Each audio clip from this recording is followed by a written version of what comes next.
Friends, അപ്പോൾ എൻ്റെ ചാനലിലേക്ക് എല്ലാവർക്കും സ്വാഗതം. അങ്ങനെ 3 ആഴ്ചത്തെ ലീവിന് ശേഷം ചേട്ടനും ചേച്ചിയും കൊച്ചും ഒക്കെ ആയി UK ഞങ്ങൾ തിരിച്ച് ബാംഗ്ലൂർക്കും പോവാണ്. ശരിക്കും ആ 3 ആഴ്ച പോയത് ശരിക്കും അറിഞ്ഞേ ഇല്ല കേട്ടോ. 1-2 കല്യാണങ്ങളും പിന്നെ പള്ളിപ്പെരുന്നാളും ഒക്കെ ആയിട്ട് ഫുൾ ബിസി ആയിരുന്നു കേട്ടോ. അടിപൊളിയായിരുന്നു. 3 ആഴ്ച അറിഞ്ഞതേ ഇല്ല പോയി. ശരിക്കും പറഞ്ഞാൽ എല്ലാവരും കൂടെ ഒക്കെ വീട്ടിലുള്ളപ്പോൾ നല്ല രസമാണ് കേട്ടോ. അങ്ങനെ ഞങ്ങൾ വീട്ടിൽ നിന്ന് ഇറങ്ങിയിട്ട് ഇവർക്ക് 4:30ക്കാണ് ഫ്ലൈറ്റ്. അപ്പോൾ 1:30 ആകുമ്പം 1:30-2 മണിയൊക്കെ ആകുമ്പോഴത്തേക്ക് ചെക്ക് ഇൻ ചെയ്യണം. അപ്പോൾ ഞങ്ങൾ 10 മണിയാകുമ്പോഴത്തേന് ഇറങ്ങിയിട്ടുണ്ടായിരുന്നു. അപ്പോൾ ഒരു 1 മണിയൊക്കെ ആയപ്പോഴത്തേക്ക് ഞങ്ങൾ എയർപോർട്ടിൽ വന്നു.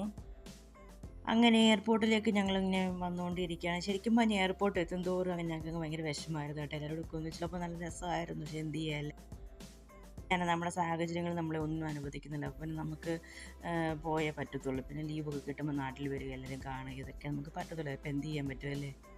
എല്ലാ പ്രാവശ്യവും ഇവർ നാട്ടിൽ വരുമ്പം ഇവർ പോയി പിന്നെ കുറച്ച് കഴിഞ്ഞിട്ടൊക്കെ ഞങ്ങൾ ബാംഗ്ലൂർക്ക് വരാം. അങ്ങനെയായിരുന്നു പതിവ്. പക്ഷേ ഈ പ്രാവശ്യമാണ് ഞങ്ങൾ ഒരുമിച്ച് ഇറങ്ങി. അപ്പോൾ അതിൻ്റേതായ ഒരു വിഷം വീട്ടുകാർക്കൊക്കെ ഉണ്ടായിരുന്നു.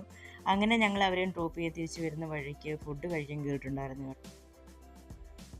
മാങ്ങാക്കറി അങ്കമാലി കയറിയിട്ടാട്ടോ ഫുഡ് കഴിച്ച്. നല്ല അടിപൊളി മീൻ വറുത്തതും മാങ്ങാക്കറിയും അങ്ങനത്തെ എന്തെങ്കിലും സ്പെഷ്യൽ ഫുഡൊക്കെ കഴിച്ച് നേരെ അങ്ങനെ ലഞ്ചെല്ലാം കഴിച്ച് ഞങ്ങൾ തിരിച്ച് യാത്ര ഇങ്ങനെ തുറന്നുകൊണ്ടിരിക്കുക. വരുന്ന വഴിക്ക് ചായയൊക്കെ ഈവനിങ് ആയപ്പോൾ ചായയൊക്കെ കുടിച്ചിട്ടുണ്ടായിരുന്നു. എനിക്കൊന്ന് പാലക്കാട് വന്നപ്പോൾ 9 മണിയോളമായി. ഈ നൈറ്റ് ബാംഗ്ലൂർക്ക് പോകുന്നത് അത്ര സുഖകരമല്ല യാത്ര എന്ന് പറയുന്നത്. അതുകൊണ്ട് ഞങ്ങൾ പാലക്കാട് സ്റ്റേ ചെയ്തു. രാവിലെ എഴുന്നേറ്റ് കോംപ്ലിമെൻ്ററി ആയിട്ട് നമുക്കവിടെ ഹോട്ടലിൽ തന്നെ ഫുഡ് ഉണ്ടായിരുന്നു, ബ്രേക്ക്ഫാസ്റ്റ്. അപ്പോൾ അത് കഴിക്കാൻ വേണ്ടി പോവുകയാണ്. പിന്നെ അടുത്ത് തന്നെയായിരുന്നു കേട്ടോ, നടക്കാനുള്ള ഡിസ്റ്റൻസ് ഒക്കെ ഉണ്ടായിരുന്നുള്ളൂ. അപ്പോൾ എന്താ കഴിച്ചെന്ന് വെച്ചാൽ തട്ടുദോശയും കടലക്കറി, വട, ചട്നി, അങ്ങനത്തെ പല പല വെറൈറ്റി ഫുഡൊക്കെ ഉണ്ടാക്കും. അതൊക്കെ കഴിച്ചു. പിന്നെ റൂമിൽ വന്ന് ലഗേജ് ബാക്കിയൊക്കെ പാക്ക് ചെയ്ത് ഞങ്ങളൊരു 12 മണിയോളമായി പാലക്കാട് തന്നെ തിരിച്ചപ്പം. പോകുന്ന വഴിക്കാട്ടോ ഈച്ചാൻ്റെ ഫ്രണ്ട് വിളിച്ചത്. അപ്പോൾ അവർ തൃശ്ശൂർക്ക് വരുന്നുണ്ട് ഗുരുവായൂർ പോകാൻ വേണ്ടി.